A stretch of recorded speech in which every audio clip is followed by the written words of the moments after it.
నమస్తే అండి. ఆగస్ట్ 22 చిరంజీవి గారి బర్త్‌డే సందర్భంగా 'ఇందిర' సినిమాని రిలీజ్ చేయడం జరిగిందండి. సో, ఆ రిలీజ్ సినిమాకి నేను గూడా ఎళ్ళడం జరిగింది. సో, ఈ వీడియోలో 'ఇందిర' సినిమా యొక్క రిలీజ్ ఎక్స్‌పీరియన్స్ ఎలా ఉందో షేర్ చేసుకుంటాను. ఇంకొకటేంటంటే, చిన్నప్పుడు 'ఇందిర'తో నాకు చాలా చైల్డ్‌హుడ్ మెమోరీస్ ఉన్నాయండి. ఆ మెమోరీస్ గూడా నేను మీతో షేర్ చేసుకుంటాను. మూడోదేందంటే, ఇప్పుడు యాస్ ఏ చిరంజీవి ఫ్యాన్‌గా అంటే చిన్నప్పుడు మనం అంతగా అంటే టెక్నికల్ పాయింట్ ఆఫ్ వ్యూలో ఎక్స్‌పీరియన్స్ చేయలేదు. బట్ ఈరోజు ఆ సినిమాని నేను థియేటర్‌లో చూస్తున్నప్పుడు చాలా టెక్నికల్ పాయింట్స్‌ని నేను అబ్జర్వ్ చేశానండి. టెక్నికాలిటీ థింగ్స్ కూడా నేను ఈరోజు షేర్ చేసుకుంటాను.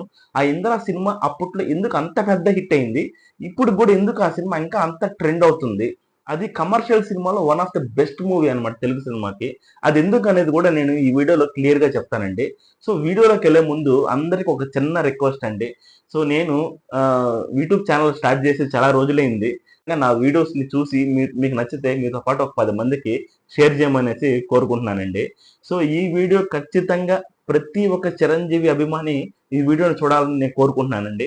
ఎవరైతే చిరంజీవి అభిమానులు నా వీడియోస్ చూస్తున్నారో వాళ్ళందరూ కూడా ఈ వీడియో కింద హ్యాపీ బర్త్‌డే చిరంజీవి గారనేసి కామెంట్ సెక్షన్‌లో పెట్టండి. సో దట్ నాకు అర్థమవుతుంది ఎంతమంది చిరంజీవి ఫ్యాన్స్ నా వీడియోని చూస్తున్నారనేసి.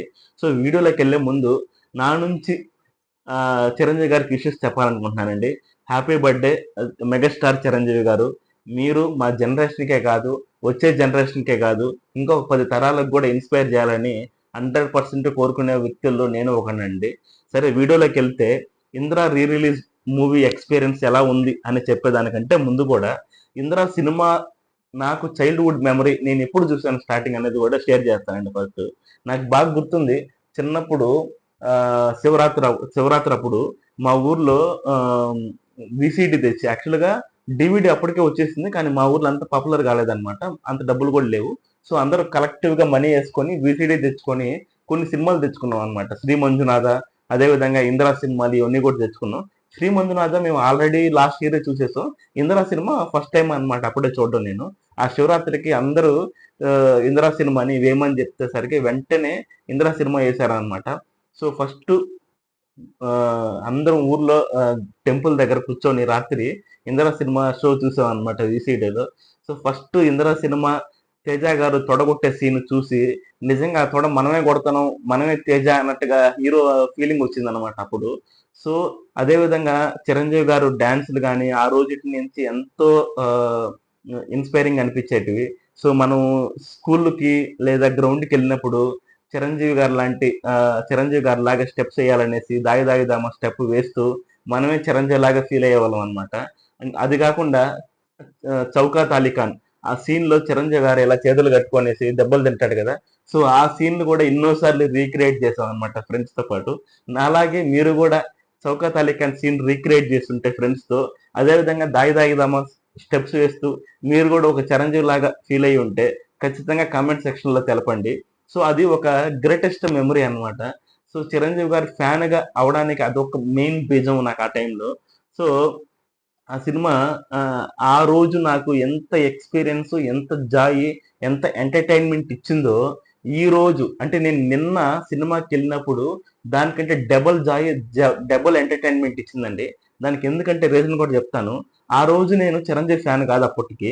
ఆ సినిమా చూసిన తర్వాత చిరంజీవి ఫ్యాన్ అయ్యాను. ఇప్పుడు నేను చిరంజీవి ఫ్యాన్‌గా ఎళ్లి సినిమా చూసాను. అదే విధంగా చిరంజీవిని ఎందుకు అంతమంది అంత గట్టిగా ఆదరిస్తారు అనేది కూడా నాకు క్లియర్‌గా అనిపించిందండి. ఆ సినిమా ఎందుకు అంత పెద్ద హిట్ అయిందని గూడా నాకు క్లియర్‌గా అనిపించిందండి.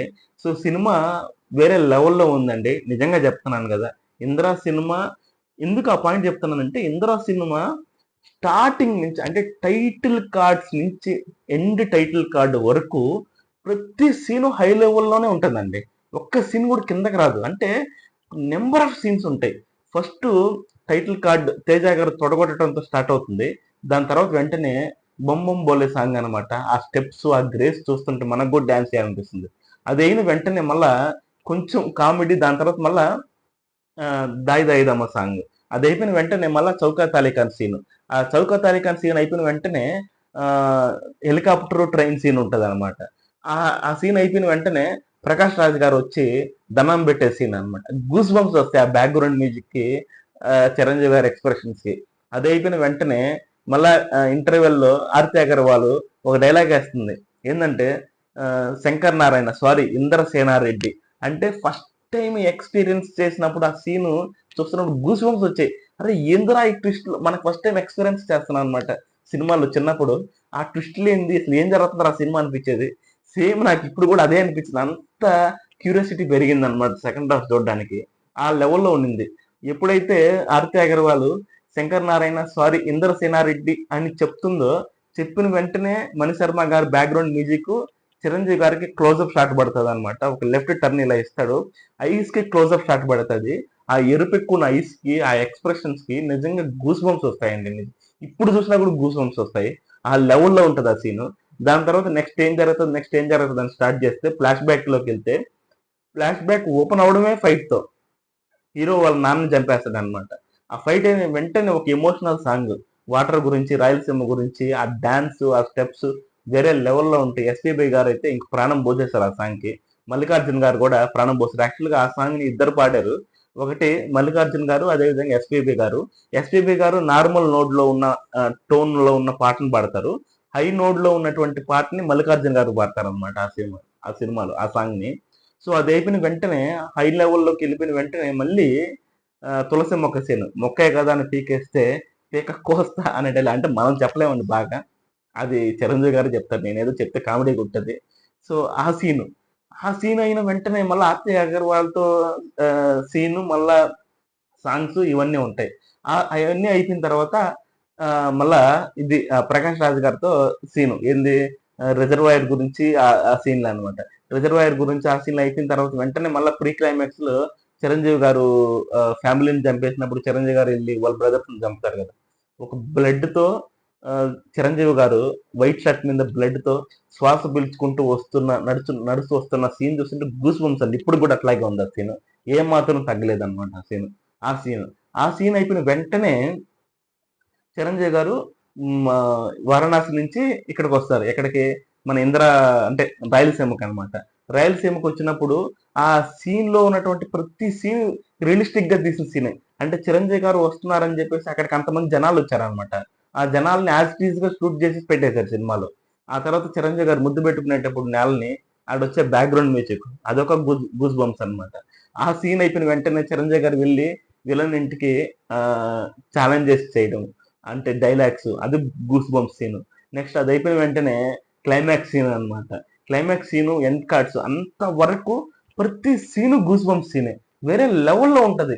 అంటే నాట్ ఈవెన్, నేను చెప్పేది ఏంటంటే 100% డైరెక్టర్ 100% ఎఫెక్ట్ పెడితే ఎలా ఉంటుంది, హీరో 100% ఎఫెక్ట్ పెడితే ఎలా ఉంటుంది, మ్యూజిక్ డైరెక్టర్ 100% ఎఫెక్ట్ పెడితే ఎలా ఉంటుంది, అదే విధంగా హీరోయిన్స్ ఇద్దరు కూడా ఆ, ఎంత ఎఫెక్ట్ పెడితే ఎలా ఉంటుంది సినిమా. అంటే కలెక్టివ్ వర్క్ ఇంద్ర ఇండస్ట్రీ అవడానికి మెయిన్ కారణం అన్నమాట.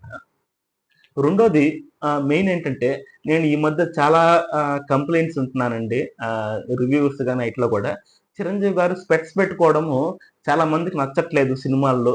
సో చిరంజీవి గారు మెయిన్ అసెట్ ఐసే, బట్ వాటిని కప్పేస్తూ స్పెట్స్ పెడుతున్నారు సినిమాలో అనేసి చాలా కంప్లైంట్స్ నేను విన్నాను. యాక్చువల్గా నిజంగా కూడా డైరెక్టర్స్ బి గోపాల్ గారి డైరెక్షన్ చూడాలండి, స్కిల్స్. ఇందిరా సినిమా ఒకసారి చూడాలి. చిరంజీవి గారితో ఎవరైతే సినిమాలు తీయాలనుకుంటున్నారో, ఎవరైతే చిరంజీవి గారిని ఒక హీరోగా ఊహించుకొని సినిమాల్లోకి రావాలనుకుంటున్నారో, లేకుంటే ఆయనతో ఫ్యూచర్ లో సినిమా తీయాలనుకుంటున్నారో, వాళ్ళందరూ కూడా ఒకసారి ఇందిరా సినిమా చూడాలి. ఇందిరా సినిమాలో చిరంజీవి గారికి నెంబర్ ఆఫ్ క్లోజ్అప్ షాట్స్ ఉంటాయండి ఐస్ కి. Number of close up shots. ఆ ప్రతి క్లోజ్అప్ షాట్ చూస్తున్నప్పుడు గూస్ బంప్స్ వస్తాయి. అది కాకుండా చిరంజీవి గారు స్పెట్స్ పెట్టుకున్న షాట్స్ కూడా ఉంటాయి, నడుచుకొని వస్తుంటాడు మెట్ల నుంచి. ఆ షాట్స్ కూడా ప్రాపర్ గా డిజైన్ చేశారు అనమాట. కెమెరామెన్ కూడా నిజంగా హ్యాట్స్ ఆఫ్ చెప్పాలండి. చిరంజీవి గారు స్పెట్స్ పెట్టుకున్నప్పుడు ఎంత పవర్ఫుల్ గా ఉన్నారో, చిరంజీవి గారు క్లోజ్అప్ షాట్స్ లో కూడా అంతే పవర్ఫుల్ గా ఉన్నారు. సో చిరంజీవి గారు స్పెట్స్ ఉంటే బాగోరు అనే మాట రాంగ్ అండి. ఎందుకంటే డైరెక్ట్ ప్రజెంట్ చేసే విధానాన్ని బట్టి ఉంటుంది. బెస్ట్ ఎగ్జాంపుల్ ఇంద్రానే. ఇంద్రాలో క్లోజ్అప్ షాట్స్ లో ఎంత పవర్ఫుల్ గా ఉంటాడో, చిరంజీవి గారు స్టైల్ గా స్పెట్స్ పెట్టుకొని మెట్ల మీద నుంచి వైట్ అండ్ వైట్ డ్రెస్ వేసుకుని వచ్చినప్పుడు ఎంత నీట్ గా ఉంటారో, ఇప్పుడు క్లోజ్అప్ షాట్ లో కూడా అదే విధంగా ఉంటారు అనమాట. సో ఇది ఈ పాయింట్ నేను కూడా చెప్పాలనుకున్నానండి.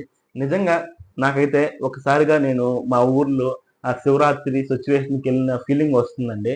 గూస్ బంప్స్ అండి. చిరంజీవి గారు ఎప్పటికీ చిరంజీవి గారే అండి. Only one megastar, that is Chiranjeevi. Thank you అండి.